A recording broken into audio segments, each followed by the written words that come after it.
buenas tardes, nosotros somos el equipo número 5 y hoy nos toca hablar sobre cómo era la educación y el currículum en la etapa conductista. El grupo está conformado por Giancarlo, Carla, Stephanie, Darwin, Malvin y Javi. Y yo les comenzaré a hablar de que, para entender qué mis compañeros van a hablar, tenemos que comenzar por la base. ¿Qué era el conductismo? Pues el conductismo es una corriente psicológica y pedagógica que explicaba o que creía de que el aprendizaje no era un proceso interno meramente, sino que era un cambio de la conducta. En ese tiempo los educadores y psicólogos veían la mente humana como una caja vacía, por lo tanto que no se puede ni ver ni medir. En este ámbito solamente se quería que el estudiante repitiera las cosas tal como el profesor lo decía, porque lo que el pensamiento o todo lo que tenga que ver con pensar, la creatividad, no se puede cuantificar. En este modelo o en este momento histórico es que se crea este currículum, y todo este currículum es en base a esto, donde solamente se buscaba cómo responder el estudiante a unos estímulos predeterminados. Y ahora les doy con mi compañera acá.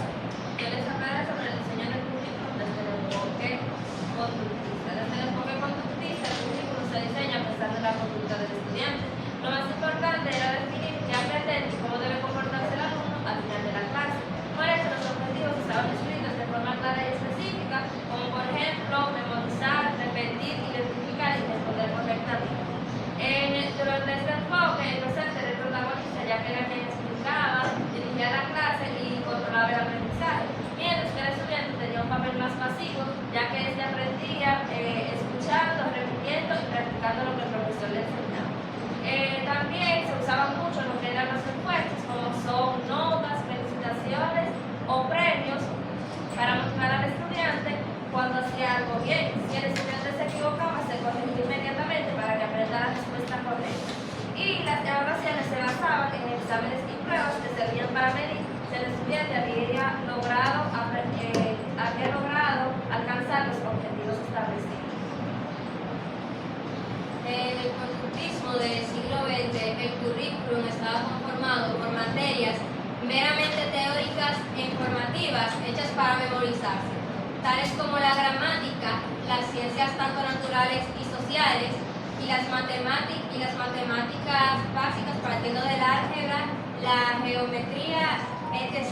Estas materias estaban diseñadas única y exclusivamente para que los alumnos tuvieran un conocimiento bastante específico, ya que no había lugar para la teorización, la creatividad o la resolución de problemas comunes, ya que todos se basaban en un único método que los estudiantes debían aprender. Como mi compañera anterior a mí decía, esto se reforzaba mediante premios, calificaciones altas, reconocimientos, y si no se lograba el promedio requerido, pues se castigaba al estudiante con suspensiones, muchas veces humillaciones públicas, e incluso se llegó a utilizar el castigo físico, que más adelante fue abolido e incluso penalizado, para así asegurar en un futuro un mejor rendimiento que no sea en base al miedo de los alumnos. Bien, yo les voy a estar hablando sobre cuál era el rol del maestro y el rol del estudiante. En la etapa conductista, el maestro tenía un rol, básicamente él era el que mandaba dentro del aula. Todo lo que decía el maestro debía de hacerse.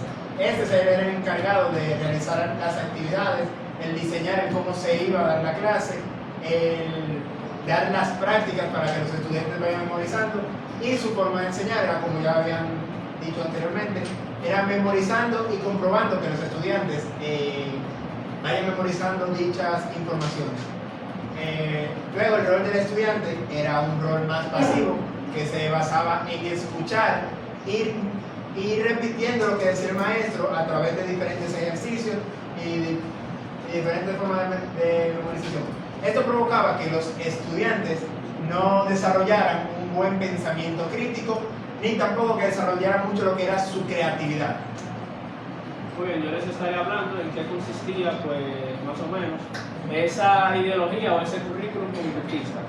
Muy bien, esto se basaba en que los estudiantes tenían que aprender mecánicamente diversos conceptos o diversas definiciones. Tenían que aprenderse literalmente lo que el maestro le daba, como por ejemplo, Si el maestro les daba una definición sobre lo que era cualquier cosa, ellos tenían que aprenderse literalmente esa definición. Cuando el maestro preguntaba, ellos tenían que responder nuevamente, mecánicamente, esa definición. Y ellos lo aprendían mediante las repeticiones. Siempre en clase repetían y repetían y repetían para que así se la puedan aprender por ese mismo método, por la repetición.